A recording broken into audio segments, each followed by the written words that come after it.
Hello and welcome to the new session on fluid mechanics. We had completed the problems on Venturi meters and I had told you that we will be discussing about another application of Bernoulli's equation called orifice meter from today's class. As orifice meters are used to measure the rate of flow through pipes. It is a similar concept which was used for Venturi meter, but the difference is that an orifice meter is more economical, or in other words it is a cheaper instrument. It is also said to be an orifice plate.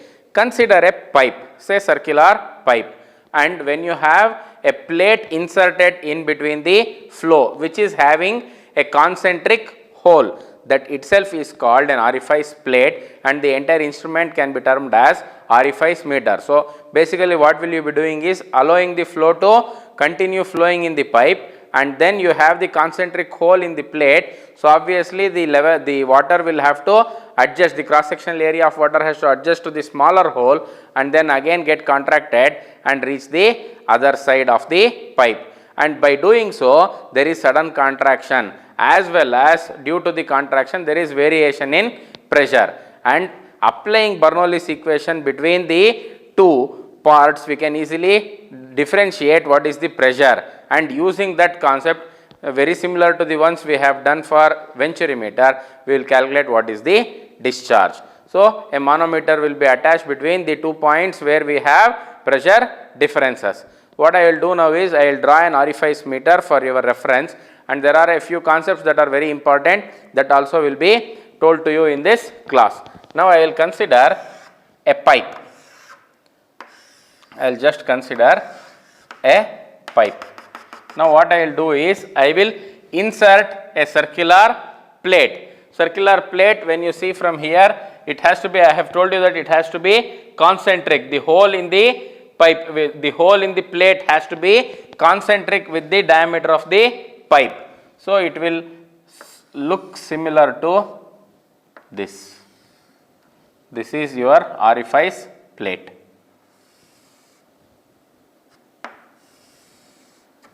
This is your orifice plate. So, water will move in this direction with, say, this is section 1.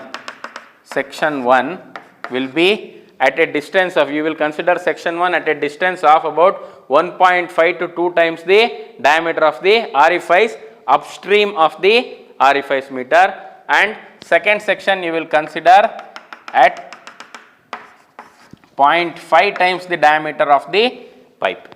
So, this is section 2.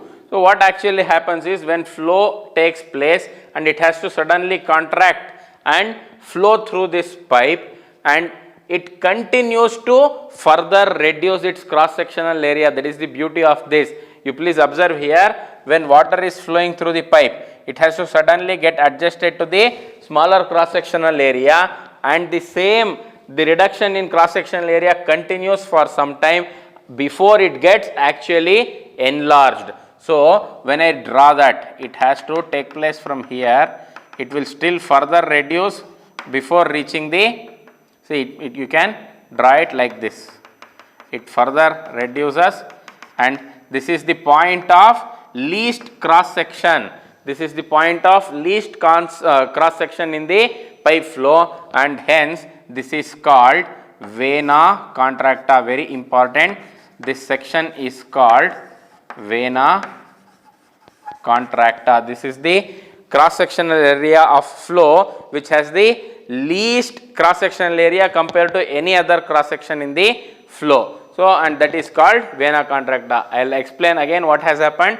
You have allowed the flow to take place in the pipe. Because of the insertion of Venturi meter, insertion of orifice meter or orifice plate, there is a reduction in cross sectional area for the flow. So, the flow that was adjusted to the pipe diameter, say D1, diameter of the pipe D1, will have to reduce to the diameter of the orifice. I will write it as DO, diameter of the orifice, and before it actually expands back, there is further reduction in cross sectional area of flow, where you have the least cross sectional area in flow. That point is called vena contracta, and then further on it enlarges and reaches back the actual dimension of the pipe. Now what has happened here is you have two sections, section 1 and section 2. As I have told you, section 1 will be 1.5 to 2 times the diameter of the orifice on the upstream of the orifice meter, and the section 2 will be 0.5 times the diameter of the orifice on the downstream side, where you will have the formation of vena contracta, and between them you will have when orifice manometer connected. So what I will do now is I will connect the manometer between these two sections.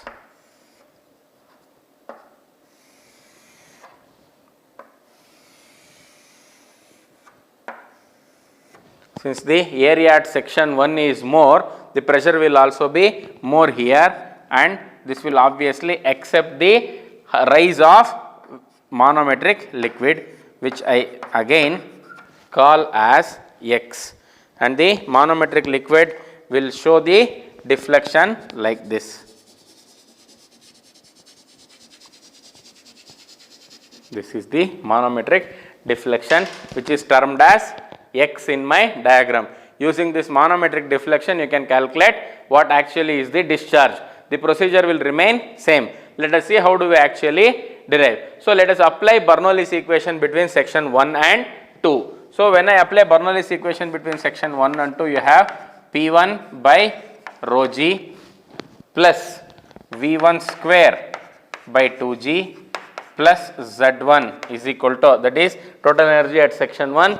This must be equal to P2 by rho g plus V2 square by 2g plus Z2. If you observe, the level of datum, the distance from the datum at both section 1 and 2 will remain same. So Z1 and Z2 gets cancelled.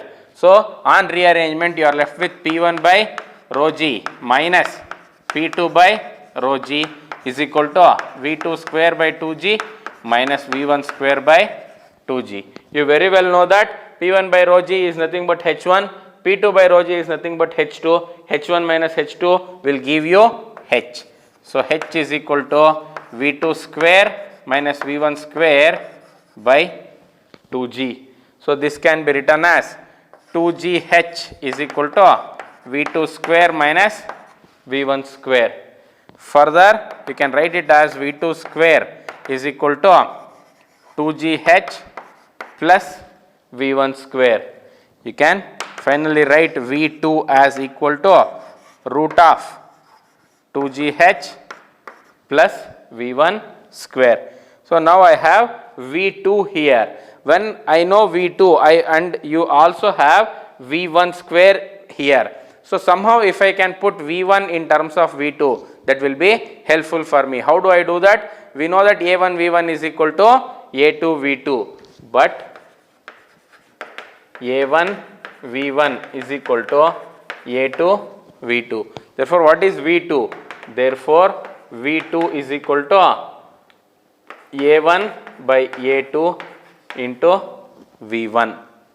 Also, here if you observe, I have considered 2 points, one point on the upstream of the orifice meter, the other point on the downstream of the orifice meter, but I have not considered the area which is actually known to me. See, area of section 1 can be easily known because diameter at that section will be known, whereas area at vena contracta will not be known, but area of the orifice meter can be calculated by knowing the diameter of the orifice. So I will have to express the area of section 2, that is here, area of section 2 in terms of area of the orifice meter. So for doing so, what will I be doing is, I will put what is coefficient of contraction.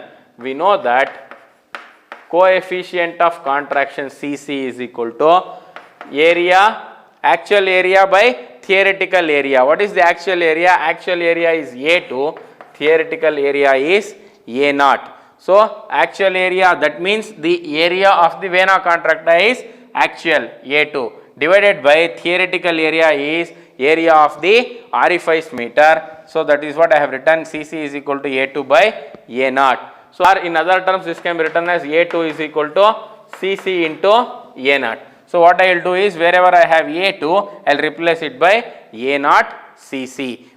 So when I get the value of A2 as Cc into A naught, therefore I can write V2 as equal to, V2 here can be written as A1 divided by, in place of A2 it is A naught Cc V1. So here you have in this equation, say, which I call as equation 1, V2 is equal to root 2GH plus V1 square. So in this, if I can substitute for V1, so how do I do that? This implies V1 is equal to A naught Cc V2 divided by A1. I will call this as equation 2.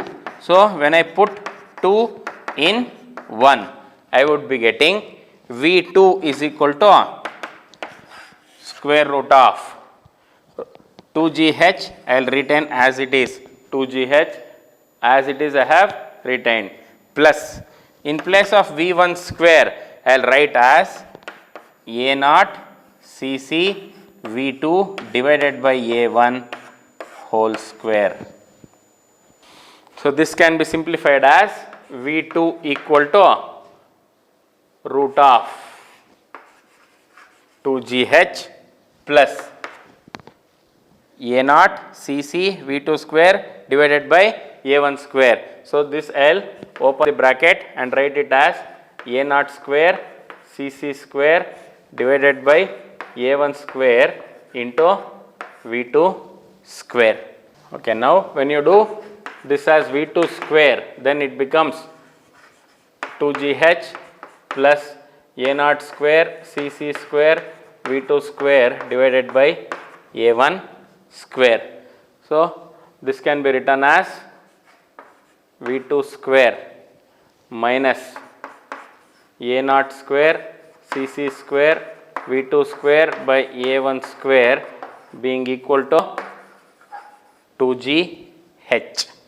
So here you can take out V2 square as common factor.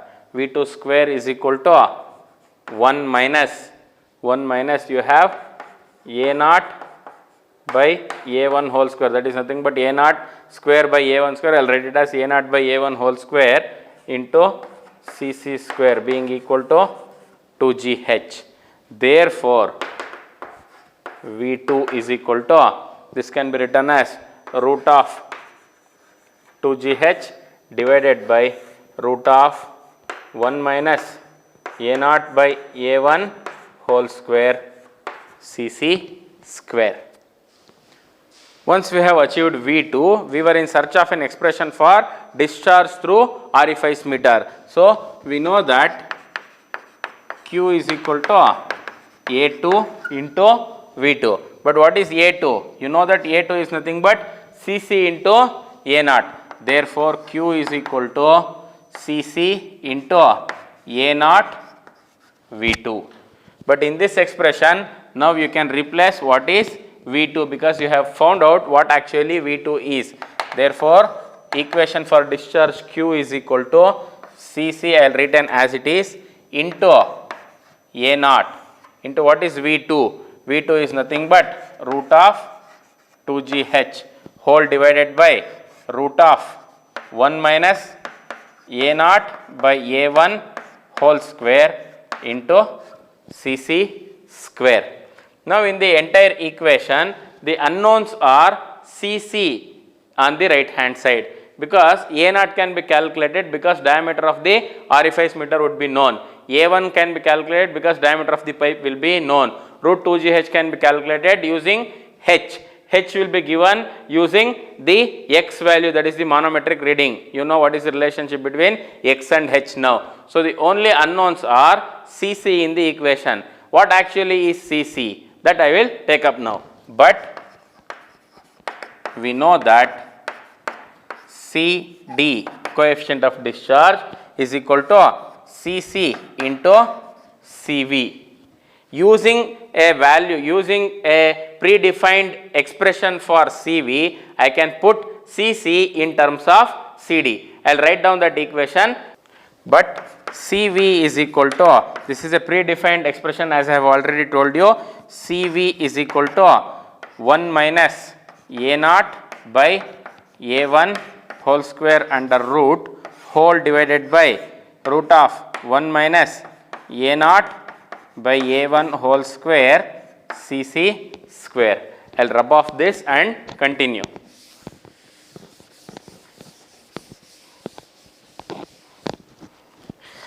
When you have this expression CV, then I can go with therefore CD is equal to CC into, in place of CV I will write this.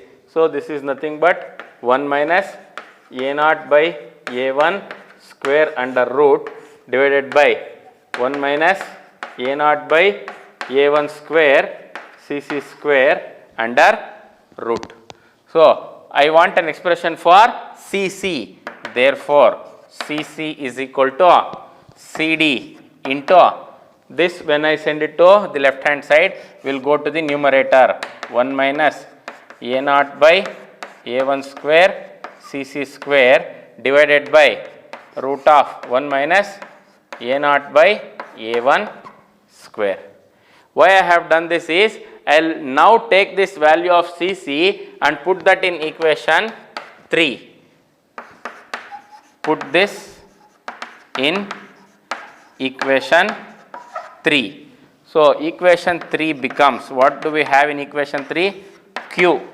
Q is equal to, in place of CC I will write CD into root of 1 minus a naught by a1 whole square cc square divided by root of 1 minus a naught by a1 whole square. So what I have done is, in place of CC I have replaced the value of CC as CD into root of 1 minus a naught by a1's whole square cc square divided by root of 1 minus a naught by a1 whole square multiplied by a naught into here.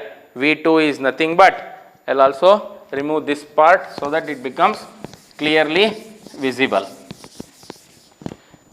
Multiplied by V2 is root 2gh divided by root of 1 minus a naught by a1 whole square into cc square. If you observe now, 1 minus a naught by a1 whole square cc square and the same in the denominator gets cancelled. We are left with Q is equal to, therefore Q is equal to CD into a naught, CD a naught root 2gh, CD a naught root 2gh in the numerator, divide it by square root of 1 minus a naught by a1 whole square. On rearrangement, this can be written as CD a naught root 2gh divided by, if I take a naught square by a1 square becomes the denominator LCM into a1 square minus a naught square whole under root. This is nothing but Q. So this can be simplified as Q is equal to CD a naught. If you observe here, what is this? A1 square. When it comes out of the square root, it becomes a1, and send it to the numerator, then it becomes CD a naught a1 root 2gh divided by root of a1 square minus a naught square. This is the equation for discharge through orifice meter. If you observe the equation carefully, it is the same as or almost similar to that of the equation for discharge through Venturi meter. For Venturi meter, it would be Q is equal to CD A1 A2 root 2gh divided by root of A1 square minus A2 square, whereas here in place of A2, it is replaced by A naught. What is A naught? A naught is nothing but the area of the orifice. Rest of the things will remain the same.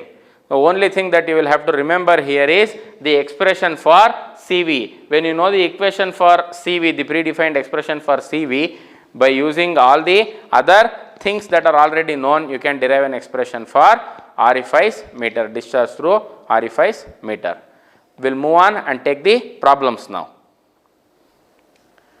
Take the first problem. The following data relate to an orifice meter. The following data relate to an orifice meter. First one, diameter of pipe is equal to 240 millimeter. Diameter of pipe is equal to 240 millimeter. Second one, diameter of the orifice is equal to 120 millimeter. Specific gravity of the oil is equal to 0.88. Fourth one, differential manometric reading. Differential manometric reading is 400 millimeter of mercury. 400 millimeter of mercury. Fifth one, coefficient of discharge. Coefficient of discharge is equal to 0.65. 0.65. Full stop. Next line. Determine the discharge through the orifice meter. Determine the discharge through the orifice meter. Looking at the data, you can decide that it is an equation of discharge to orifice meter that needs to be used to find out the actual discharge asked in the problem. What is the equation? You know that it is CD A1 A0 root 2GH divided by root of A1 square minus A0 square. A1 and A0 are nothing but the areas of pipe and orifice meter respectively, for which diameters are given, so you can easily calculate that. Then what else do we have in the equation? Root 2GH. H needs to be calculated, for which you have been given the value of x. So now I will write down the given data. So what are all the things given? So diameter of pipe is 240 millimeter. 240 millimeter is nothing but 0.24 meter. Calculate the corresponding area. Take out the calculator and do it.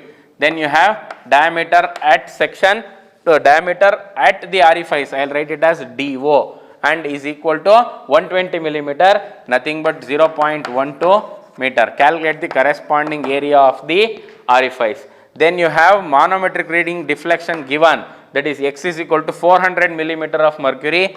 So I will write it as 0.4 meter of mercury, and you will have to calculate what actually is the discharge. So we know that discharge through orifice meter Q is equal to CD A1 A0 root 2GH divided by root of A1 square minus A0 square. So what is A1 and A0? You would have calculated by this time. I will look into my sheet and write 0.0452. 0.0452 meter square is A1, and similarly A0 is 0.0113. 0.0113 meter square. So A0, A1 and A0 are now calculated. So only unknown in this equation is H. Has he given CD? If the value of CD is not, yes, CD value is given. CD is 0.65. As well, specific gravity is given and is equal to 0.88. Now, where does these things come to help? CD value can be used straight away. Then, how do I find out H?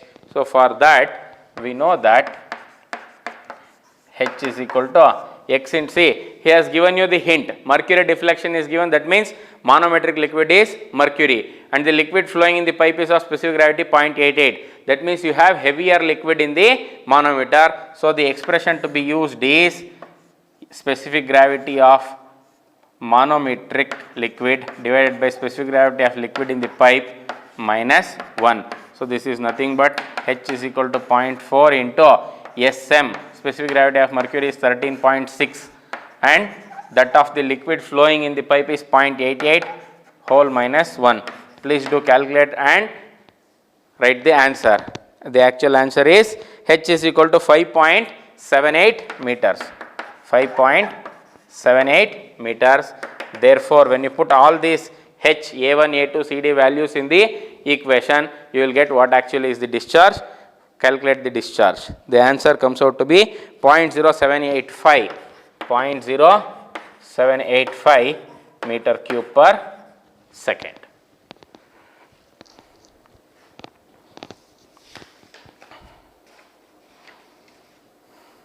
Take the second question.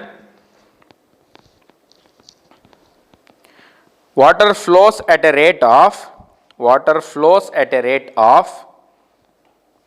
0.015 meter cube per second, 0.015 meter cube per second through a 100 millimeter diameter, orifice used in a 200 millimeter pipe. Used in a 200 millimeter pipe. Full stop. What is the difference of pressure head? What is the difference of pressure head between upstream section and vena contracta? Question mark. Take Cc is equal to 0.6. Take Cc is equal to 0.6.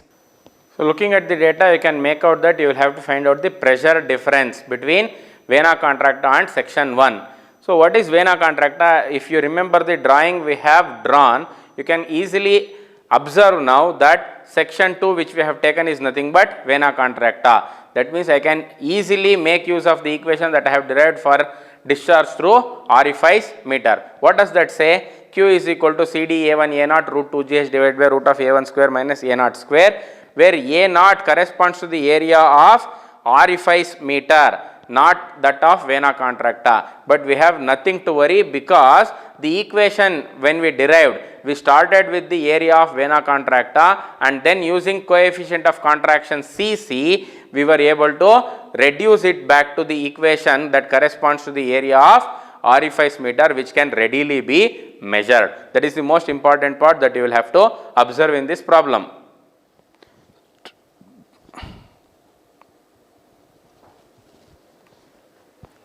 I will write down the given data and try to solve it. Now what are all the things given? Diameter of the pipe D1 is 200 millimeters, nothing but 0.2 meters. Calculate what is the corresponding area. Then you have diameter of the orifice as given 0.1 meter, 100 millimeter is nothing but 0.1 meter. Get me what is A0. You will calculate it, I will also write it later. Then what needs to be calculated? Discharge is given 0.015 meter cube per second. So the pipe is carrying a discharge of 0.015 meter cube per second. And then you will have to calculate what is the pressure head difference, that is H needs to be calculated. H is hidden in the equation. Calculate what is A1 and A2. A1 comes out to be 0.0314 meter square. 0.0314 meter square, and A0 comes out to be 7.855 into 10 power minus 3 meter square. So we know that Q is equal to CD A1 A0 root 2GH divided by root of A1 square minus A0 square. Now I have A1 and A0. H needs to be calculated. Q is also known. So what I want to calculate now is only CD. If you get CD and the only unknown in the equation will be H. How do I get that CD, which is very, very important. So when you assume CV to be equal to 1, assuming, but first I will write, we know that CD is equal to CC into CV. If you assume CV to be 1, assume CV equal to 1. This means CD is equal to 0.6 because CC is given. How much is CC? CC is given to be 0.6. CD is equal to 0.6 into 1.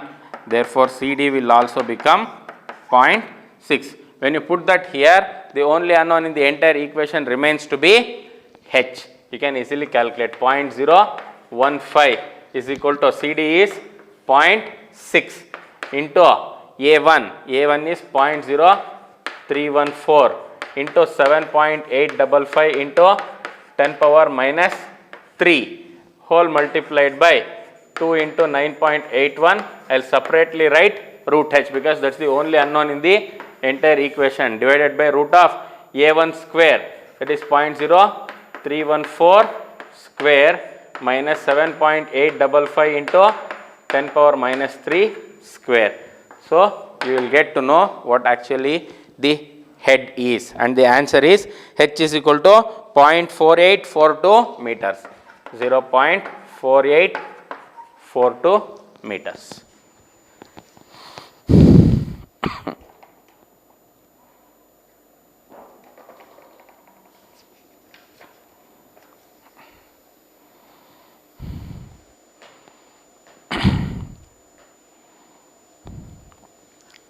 Take the next problem.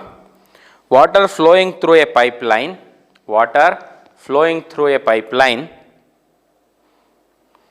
of 50 centimeter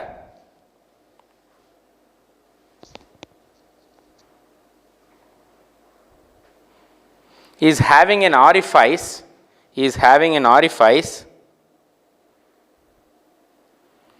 placed in it to measure the rate of flow,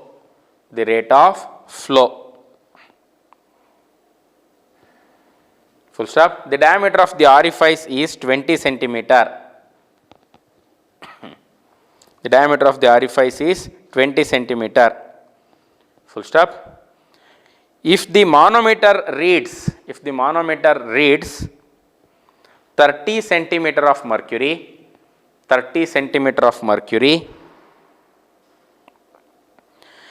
calculate the water flow rate,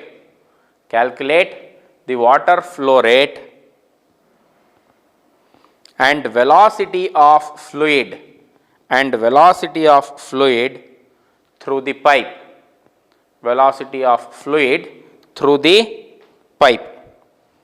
full stop. Take density of water as 987 kg per meter cube, 987 kg per meter cube, and density of mercury as 13,600 kg per meter cube, 13,600 kg per meter cube, full stop. Assume CD is equal to 0.8. Assume CD is equal to 0.8. This you will solve as homework because the first problem we solved on orifice meter is very much similar to this. What is the only change that you get? The readings. The x is given to be 30 centimeters, that is nothing but 0.3. In the first problem it was given as 0.4, and now though water is given, you cannot take specific gravity of water as 1 in this problem because he says density of the water is 987 kg per meter cube, which means your specific gravity of water will come as 0.987. That is the change you will have to remember. Therefore, h is equal to x into s manometric divided by s pipe minus 1. Everything is known. Using that equation, you will get h. The value of h is 3.833 meters. The answer I am telling. H is equal to 3.833 meters. And put that in the equation of discharge through orifice meter, that is Q is equal to CD A1 A0 root 2 GH divided by root of A1 square minus A0 square, and you will get discharge Q to be equal to 0.2206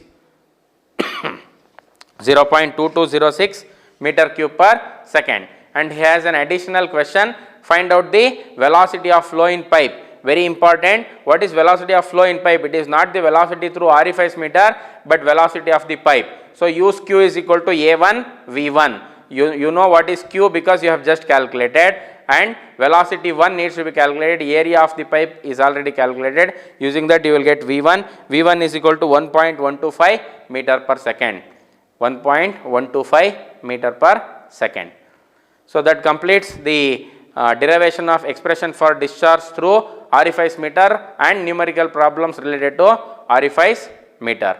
We will move on to the next chapter in this module in the next class. Thanks for patient listening. Good day.